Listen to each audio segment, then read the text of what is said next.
everyone, this is Mom Shikat again. And for today's video, magkakaroon tayo ng drink review. Wow! Ang nagpadala sa atin, the French coffee. So, huhusgahan natin yung coffee nila and kung okay ba, haway ba, or hindi. Okay? So, meron silang 4 na pinadala na drinks. Actually, ang laki niya, 20 size daw ito. Okay? And then, okay, just to give you a brief background about the business, okay, which is the French coffee. Okay, this is a local business that is owned by a former barista. Okay, from different coffee shop, local and international. Wow, di ba? And then, including the viral one. So, ibig sabihin, hindi siya basta-basta na drinks. So, ang background name naman, the French coffee, nanggaling naman siya sa combination ng mga naging work name ng owner na to. Famous big shop in the Philippines and international coffee brand. Okay, di ba? Okay na okay. So, imagine mo, pinaghalo, pinag-combine na skills ng baker and barista. Diba? What makes it different? Diba? Skills of baker and barista makes it different. So, hindi lahat ng barista is may skills ng baker. At hindi lahat ng baker may skills ng barista. So, simulan na natin ang pag-review sa kanilang drinks. So, nilagyan ko na siya ng mga straw. And then, just to mention pala, nung dineliver siya, sealed siya dito. Ayan.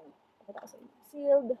And then, at the same time, meron pa siyang ganito. May patong pa siya. So, talagang very safe na darating yung drinks. And then, napakalaki niya. Ito yung kamay ko. Actually, medyo maliit yung kamay ko. Pero, for a normal size ng hand, so, malaki na siya talaga.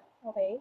So, talagang drinks pa lang, mabubusog ka na. Actually, ito, nag-ano rin ako ng donut at saka ng pasta, ng spaghetti here. Kasi maganda siyang i-combine yung mga drinks na to dito sa pasta and then donut. So, tikman na natin. This one, unahin natin itong spinach cream. Ayan, latte. Ayan, tikman natin.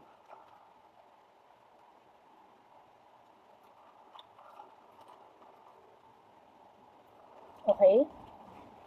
Itong spinach cream latte, lasang-lasa mo yung cream. May a bit taste siya ng spinach, pero hindi mo iindahin yung spinach taste niya, mafe-feel mo sa tang mo after na. Pero hindi siya bad taste ha. Good taste pa rin siya kasi nangingibabaw yung cream, masarap. Hindi ko na-expect na masarap siya. Parang naku-curious ako na parang masarap ba talaga to? Kasi parang spinach, di ba? Pag sinabi mo, yung drink, spinach, nasa veggie kasi to, di ba, spinach. So, isipin mo, nasa drink siya, parang hindi ata masarap, di ba? Pero hindi, this one, it's good, okay? So, tingnan natin. Mamaya sasabihin ko kung ano yung pinaka-best drink para sa akin with this 4. Okay, yung next natin is yung iced caramel macchiato. So, this one is very common na sa mga coffee shop. Okay, and then one of the favorites na ino-order, ayan. Medyo nagmo-moist na, nababasa na ako dito. Ayan, so tingnan natin kung may laban ba ang kanilang caramel macchiato. Okay. Okay. Okay. Okay na, ano ko. Mare-recommend ko talaga to, this one, for coffee lovers talaga. Okay, honestly, okay, I'll be honest with you. Hindi ko alam kung nabanggit ko na before sa aking mga posts, sa aking mga vlogs. Hindi talaga ako coffee lover. And then, I'm doing this review, which is a good thing. Kasi, actually, ako yung tipo ng not coffee lover na I can try. Sabi nga nila, mas okay nga mag-try ang non-coffee lover. Bakit? Kasi masasabi ko talaga yung totoong lasa niya. Kasi ako, I can drink coffee, pero hindi ako yung daily drinker ng coffee. So, I can really say kung ano yung okay. Kasi parang matitaste mo siya ng first time eh. Hindi yung daily ka na nagdi-drink noon, tapos used to it ka na, di ba? So, this one, kung coffee lover ka, magugustuhan mo to. Okay, this one kasi more of a creamy type. And then this one is for coffee lover talaga. Itong caramel macchiato. May laban yung... Okay, itong pangatlo natin is iced Spanish latte. Okay, ito siya. Yung kanina is iced Spanish latte ito. Yung kanina is spinach cream latte. So may difference siya. So tikman natin itong isang to.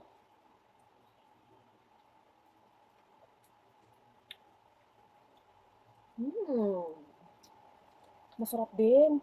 Okay. Take note, hindi po ako coffee lover, pero nagugustuhan ko yung lasa niya. Ito, lasa mo talaga yung caramel. May ano talaga siya, may pinch ng caramel, sweet blend. This one, may sipa ng, anong tawag dito, ng coffee. Medyo mas matapang siya, this one. Magugustuhan din ng coffee lover to. Ito yung mas higher level. Kung gusto mong mas matapang, this one, ang itry mo. Yung iced Spanish latte. Then this one, kung medyo sweet, blend ng coffee. This one namang caramel. Itong last. subukan natin yung chocolate cream tea. Ayan. So, try natin ha.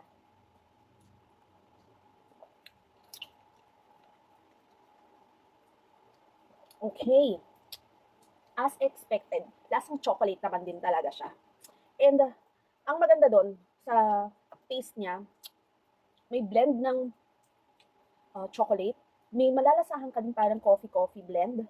And at the same time, may tea. Parang malalasahan mo lahat ng blend eh. May tea. Kasi this one is a tea. Chocolate cream tea.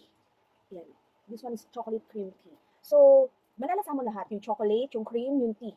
All in one dito. Pero ang lasa, panalo pa rin. Hindi siya yung negative na lasa. May aftertaste siya actually. Doon mo ma-recognize yung lasa. Ay, lahat pala siya ng ingredients. Nandun pala talaga yung chocolate. Sa unang taste mo, chocolate. Mangingibabaw yung chocolate. Pero eventually, hanggang dulo, na malunok mo na yung drink, ano siya, malalasahan mo yung chocolate cream at saka yung...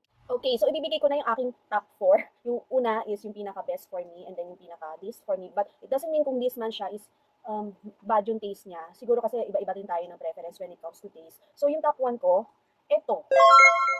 Okay, this gives me different taste. Okay, spinach cream latte. Ito ang top 1 ko. Siguro dahil hindi nga rin ako talaga coffee lover. Ito yung pinaka-preference ko sa lahat na to. Although may chocolate din naman, may caramel, ano nga ito? Macchiato. Okay? So this one, top 1 ko is yung spinach cream latte. Try nyo. Masarap talaga siya. Hindi ako hindi to echos-echo. So, itong top 1 ko. Top 2 ko would be this one, iced caramel macchiato. Okay. Sabi ko kanina hindi ako coffee lover, pero bakit ito yung top 2 ko? Kasi nagustuhan ko siya, yung blend niya. May sweet blend ng coffee and caramel. Ang ganda ng blend niya. So, for me, ito. Bakit hindi chocolate kung hindi talaga ako coffee lover? Hindi rin kasi ako chocolate, hindi ako fan ng chocolate drink. So, mas nagustuhan ko to, kung ako papapiliin, mas gusto ko tong caramel compared sa chocolate. Ang third ko is yung chocolate. Chocolate. Dito na pumasok yung third ko, yung chocolate. Cream tea. Kasi natuwa ako kasi nag-blend talaga yung chocolate, yung cream at yung tea. Hindi mo akalain yung tea, yung lasa ng tea, mag-blend siya dito. Okay? It's nice also. Siguro yung mga tea lovers, yung chocolate lovers, magugustuhan to. But for me kasi since I'm not a fan of chocolate and ayun ang chocolate, so nasa third ko siya. Yung least ko naman is yung iced Spanish latte. Okay? As I've said, hindi porket least is hindi na masarap. Still masarap siya, but it's my fourth, okay, choice. Bakit? Kasi ito yung pinaka sumusuntok yung lasa for a coffee. Okay? So ito yung sumusuntok yung lasa ng coffee. And sabi ko nga, since hindi ako coffee lover. Kaya, nasa list ko siya. Pero, masarap pa rin naman siya. So, I do consider the taste na masarap siya. Kaya sabi ko, magugustuhan to ng talagang gusto yung matapang na coffee. Ayan. Hindi ko sinasabi sobrang tapang nito. Pero, among the 4 na natikman ko, ito yung pinakamatapang. And talagang for coffee lover talaga siya. Kung gusto mag-try, French coffee, ayan. Ang loko-loko nyo talaga, yung Betty size. Oh. Ayan. Kung mga gusto mag-try, lalagay ko yung Facebook page nila dyan. Try nyo po yan. Wala pa po silang physical shop. Let's support local business, yung mga nagsisimula pa lang. Very good yung kanyang drinks. Talagang marirecommend ko. Lumalaban yung drink niya sa mga ibang brand na coffee or drinks. Okay, tea, mga ganyan. May mga iba pa siyang flavors, but ito yung mga natikman ko. And yun, they can deliver via Lalamove. Just message them through their Facebook account. At kung nasubukan mo na ito after watching this video, comment down below ano yung iyong top drink from the French coffee. Yun lamang. Thank you for watching.